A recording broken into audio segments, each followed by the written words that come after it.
Welcome to the neighborhood. I'm your host, P. Shoney. Listen, we got a wonderful show planned for you today. First and foremost, we want to say thank you because of you. Our first 2 episodes have reached over 12,000 people, and we've accumulated 8,000 views on all of our sites combined. That is the Facebook page, the Welcome to the Neighborhood YouTube channel, the website. I mean, that's simply incredible. Thank you, thank you, thank you. Now, I will say this. If you've had any contact with any of our sponsors, which means you've used them, their products, goods, and or services, please let us know. We'd love to hear from you. And as well, let them know that you saw them on the show. It helps them, it helps you, and it helps us. Who knows? It may be a free service here or there, or it may be some discounts. You never know. With that being said, also, it's a privilege for us to do what it is we do, which is what we call seed. Seed, no, we're not asking for money. This ain't that. Seed is we serve, educate, entertain, and develop our faithful viewers as well as some newcomers into going and doing some of the things that, you want to do in life. You follow your passion and do all of those type of things. So with that, it's our pleasure to serve you, and we're going to entertain you and educate you all the same. Speaking of educate, we have a segment coming up about real estate. We're going to teach you how to buy homes, what you need to do before you start to prepare, what kind of money you need to have, what kind of programs are out there. So all of my real estate people, if you are interested in sharing based on the wealth of your knowledge, please give us a call. That number is 833-285-4663. And as always, again, our social media stuff is down there. You can get in contact with us. The email addresses will be down below. The lottery numbers. Can't forget that. People hitting, man. They hitting. Now, if you don't hit, again, don't blame us. But if you do, we love to hear from you. With that being said, one of the other segments that we got coming is Come On Sense. That's right. It's a play on words for common sense. And you guessed it. Here we go again. Hey, wait. What? You just had a birthday. We got to sing for you. Oh, man, y'all ain't got happy birthday to you.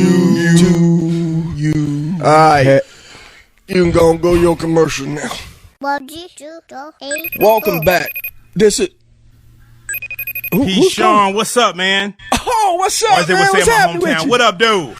You got it, boss. Finally. Hold on. Before we even get started, let me talk to the people for 1 second, okay? As the little boy once said, Linda, listen. People, listen. I've been trying to get this guy on the phone every single day for weeks. And look, bro, I know you got your show going. I know you're moving some numbers, man. But come on, man. Answer the phone for your boy, man. Finally. Hey man, we busy. What's up, man? Tell the people who you are first and foremost so we can get this going. You interrupted my show, bro. For real. Well, for those of you who don't know, I am Reginald C. Allen. I'm the founder of Allen Empowerment Group, LLC. Also the founder and host of the Adjust Your Mirrors podcast show. I'm originally from Monroe, Michigan. And you know what's crazy is that whenever I meet people here in Atlanta, they'll ask me, hey, where are you from? I tell them I'm from Michigan. Oh, man, what up, though? You from the D? No, sir. I'm from Monroe. There's other cities in Michigan besides Detroit. I have love for Detroit, but people. But anyway, yeah. I ain't know that. Just joking. But tell the people I meant you mentioned the podcast. Is it like a motivational speaking? Well, first, let me say this right here. I am not a motivational speaker. Okay. Now I know that a lot of times when we look at people who speak and they give messages that inspire, we consider them to be motivational speakers. Right. Let me clearly state, I am not a motivational speaker. I am a transformational speaker. Okay. What does the Bible say? The Bible says to be ye transformed by the renewing of your mind. Right. So everything that I do, the premise behind the Adjust Your Mirrors podcast show, the premise behind Allen Empowerment Group is to help you transform your mind. It's to help you look at things from a different perspective. I'm not here to motivate. Now, listen, don't get me wrong. You will be encouraged. You will be inspired. But my primary goal in life is to help you change your mindset, because here's the thing that we must understand. Emotions are good, but I'm not helping you be emotional. I want to help you change your mindset. I'm a transformational speaker. So where can people listen to the podcast or connect with you at? Let them know, man. You got the floor. There's a few different places you can listen to us. You can come to iTunes, go to iTunes and type in Adjust Your Mirrors. We're also on Spotify. Okay. And, I just also want to encourage people, please do me a favor and go to our private Facebook group page. Just go to Facebook and put in Adjust Your Mirrors. We simply encourage those who believe in the power of entrepreneurship, those who seek peace, happiness, and enlightenment, and those who want to work toward building an empowered life. Okay. Any last transformational words of encouragement for the people? I guess I'll just end with this. I want everyone to understand this. You have the responsibility of taking the time to look in the mirror and make those adjustments. I don't want you to be a person who looks outside the window, because this is what you need to understand about the window, okay? There's so many people who look outside the window and they're critical of other people. It's easy to look from the sidelines, to look out the window and say, ha, look at that person. Right. But a person who wants to live an empowered life, they take the time to look in the mirror, look at the blind spots, find the blind spots, and they make their proper adjustments. That's what's up. We got to go though, Red. Thank you for calling, man. Wow. What am I to say about that, man? Long time friend is doing this thing with the podcast. Y'all check them out when you get a chance, man. Let's go to a commercial, man. We'll be back after this. Natasha Davis, Twirl and Shape Pole Fitness. Welcome to the neighborhood. Welcome back. Now we got to go into, I don't know what y'all been looking at or who you been listening to, but the Honorable Julius Winfield Irvin II was the greatest basketball player to ever bless the court. Okay. Now that's straight no chaser. It man was better than a ball than I ever will be with a bottle. And he gotta be pretty good for me to say something like that. Dr. J was nice, man. Nice. But you know what I'm saying? Slick. Wait, he palmed that ball and shake, move, pow, round and round. Oh, boy, so smooth. He looked like a cantaloupe. A cantaloupe? Man, that's a fruit. You mean an antelope? Cantaloupe, antelope, alls I know he the goat. Well, Harvey, I'm going to have to disagree with you. There was a young man by the name of Michael Jordan. Michael who? And now Jordan. I know the Lord ain't told you that. Is that in the Bible? No. Did the good book say that it shall come to pass that Michael Jeffrey Jordan would be the greatest basketball player to ever play the game? I can't say that it does. I know it don't. Now riddle me this. Do you call the Savior the great physician? Yes. And what's the name of this physician? Oh, his name is Jesus. And is the common name for a physician a doctor? Yes, sir. Yes, sir, indeed. Now, what the name Jesus start with? Starts with a J. And there you have it. Dr. J. Now bounce that around in your head and see if Sunday's sermon can reflect the revelation I just gave you. Hey, shawty. In that case now, I keep it A all day, every day. Dominique Wilkins was that guy. Boy, stop. He wasn't a human highlight film for no reason. Shoot him up, Reb. I'm about to. Hey, fellas, we got to take that up on our sports segment, man. We ain't got no sports segment. Well, we do now. Coming soon. Hey, wait. You ain't gonna do us like you did last time. Now you gonna answer the question. What? Who you think is the GOAT?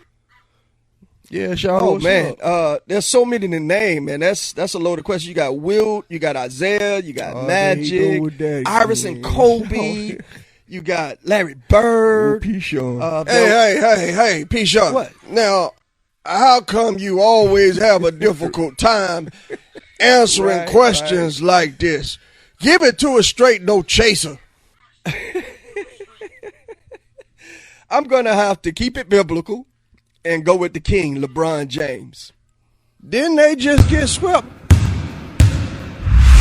Welcome to the neighborhood. We're in Locust Grove. Talk to me. Tell us what your name is and what it is you do, please, sir. My name is Anthony Wilson. I am senior pastor of Church 180 located in Locust Grove, Georgia.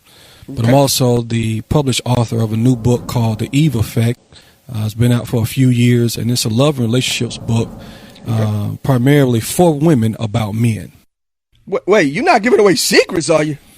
Of course not. Oh, but I am giving ample information to women to properly learn men so that we as men will make better decisions, because when women make better decisions, it'll help us as men make better decisions. And so that's the part of the premise of the book, but ultimately is to help relationships be better within the family unit. And so we have to start with somewhere, and I thought it'd be best to start with the women to help us as men to get some guidance on how we should handle the relationships as well. Okay. Now, you mentioned pastor. When did you know and how did you know that you were called into the ministry? That is a loaded question. I'm sure. But basically, I was raised in the church as long as I can remember. And I would say around 14 years old, I could see some things happening different in and around my life. Okay. And I kind of ignored it and continued to do the normal things that teenagers would do. Mm-hmm. Then it kind of came back a little bit in the year I turned 19. And that was a very transitional year for me. I actually was preparing to graduate from college that year. And then I was about to have my first son. And so with all that going on, it was very interesting that I could sense that God was doing something in my life, just wasn't sure what it was. And then finally, when I was around 24 years old, God positioned me in such a way that I had the same dream. I had the same dream for about 14 days. Wow. Me preaching and teaching the word. And I did not know what it was at the time, but it was just completely unusual. And so I sought guidance from my pastor at the time. Mm-hmm. And eventually what happened was I recognized this is what God had been wanting me to do all this time. And he was preparing me for this time. And then I finally just, submitted to what he had been showing me. And I have not had the same issues and pressures that I was once experiencing when I was refusing to do what I felt like he was calling me to do. Right. And to this day, I've never had that not 1 ounce of that type of pressure anymore. I wouldn't suggest any type of pressure like that on anyone's life, but and that's pretty much in a nutshell. And I've been doing this as we speak about 22 years. Oh, wow. Now, how long have you been pastoring and ministering? I've been in ministry 22 years, been pastoring for 17 of those 22 years. Wow. Now, I must ask, what kind of challenges have you seen and faced during those times? That's a long time. So I know that you've seen some stuff, right? It is one of those situations where you see people need help. Mm. You want to help them. Mm-hmm. You give them what they need to be helped, okay, but they still don't receive it. And so it's a process for a lot of people. And so one of the biggest challenges, I would put it in 2 parts. Number one, being patient. And the second challenge is assuming. Making assumptions in leadership can be to the detriment of your success or your leadership failing. And I suggest to anyone that's in leadership, never make assumptions. Never assume that people are going to do what they are supposed to do. And so that's when the patience come in. You have to be patient to allow people to grow and develop and work their own process in their lives, even beyond the fact that you know that they can do better. And so it's an amazing challenge to be both patient, but yet not make assumptions as a leader and as a pastor. Now, can you say that's one of the greatest challenges that Absolutely. Matter of fact, I'm the kind of person, I'm a man of principles. And so I just figured this is a good principle to live by. And that is don't assume in relationships, don't assume in parenting, don't assume in business, and even in pastoring and leading, don't make assumptions. And so that has been the biggest challenge that I've faced. And as I continue to grow, learn, and develop as a pastor, because you never stop learning. And as I continue to learn and grow as a pastor, I am doing better in the arena of assuming. I just don't make a lot of assumptions anymore. Oh, okay. Well, good. We'll be right back after this. Hi, my name is Marianne. Welcome to the neighborhood. Check out the Thinking Out Loud Network at thinkingoutloudnetwork.com. We're back. Besides being a pastor, you've written the book. We mentioned that. Tell us a little bit more about the book and what's in it. And so the title of the book is called The Eve Effect, Secrets to Getting Your Desired Results from Him. Okay. There's a couple of areas in the book that I share that are very critical, I believe, in relationships. And the first chapter I deal with a chapter called Size Does Matter.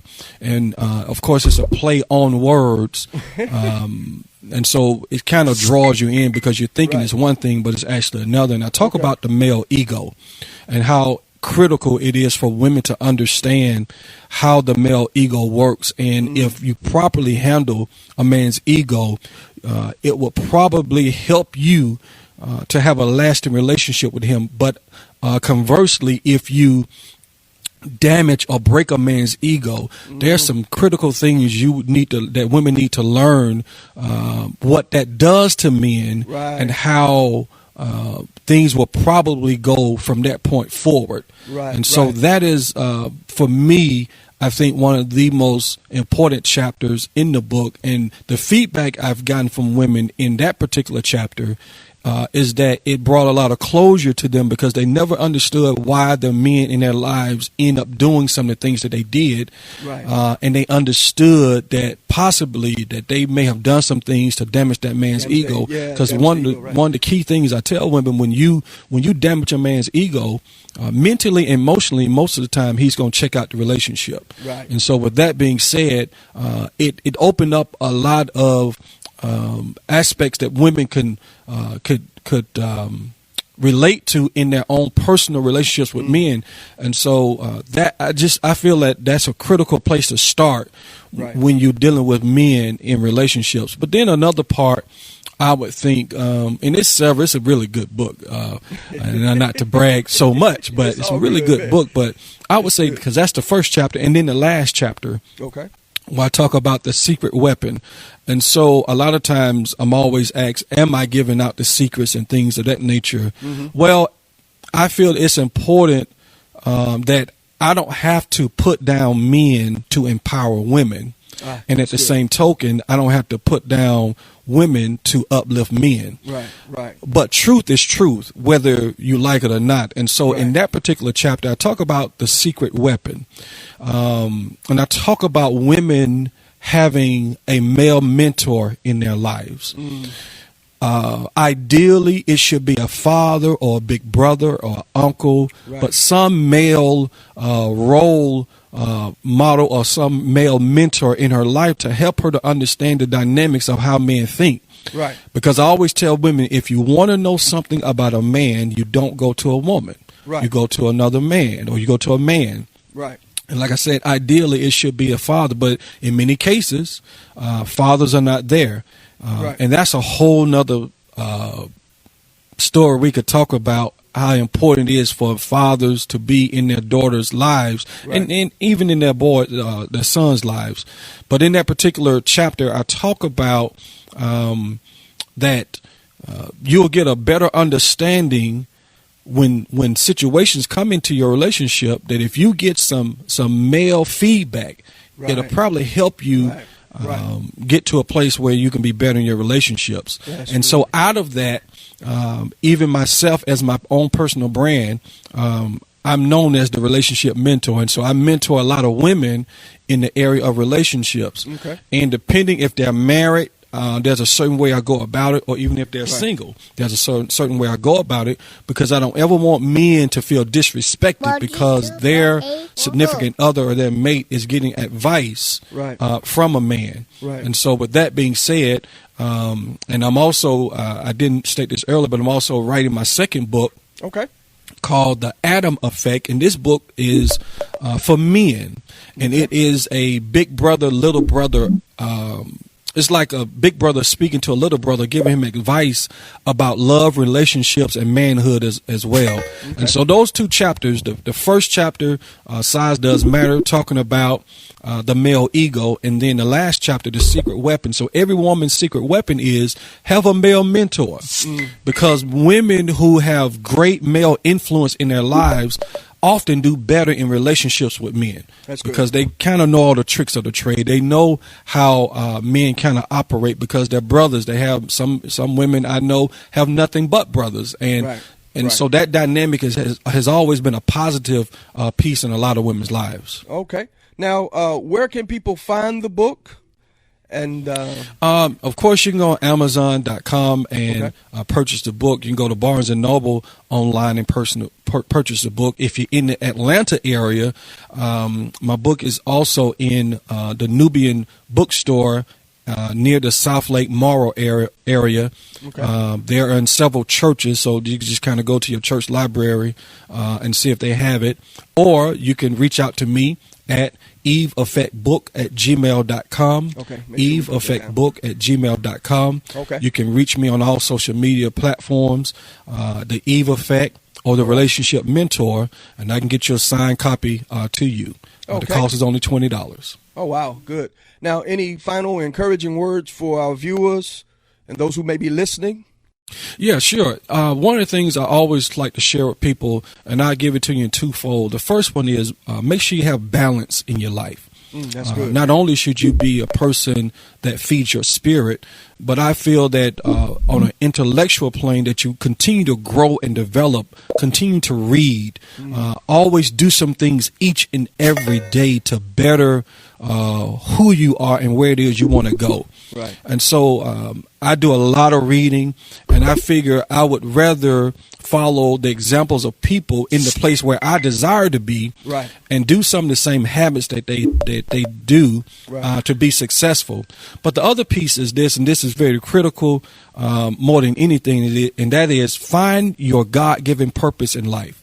Gotcha. When you have purpose, it'll bring focus and that balance that you need in your life. Yes, always tell people everything that you need is over in your purpose. Yes, sir. If it's a relationship, if it's finances, if it's matriculating in your education, if it's being a better parent, or just being a better person, is found in your God-given purpose.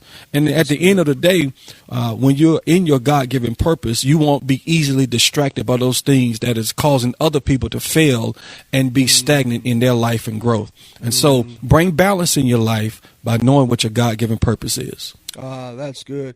Hey, man, we thank you for being a part of the show. You're welcome back anytime. I know we got that seminar, conference coming up. I'll be there. And thank you. Thank you again for coming out and being a part of the show. And I thank you for the opportunity. Welcome to the neighborhood.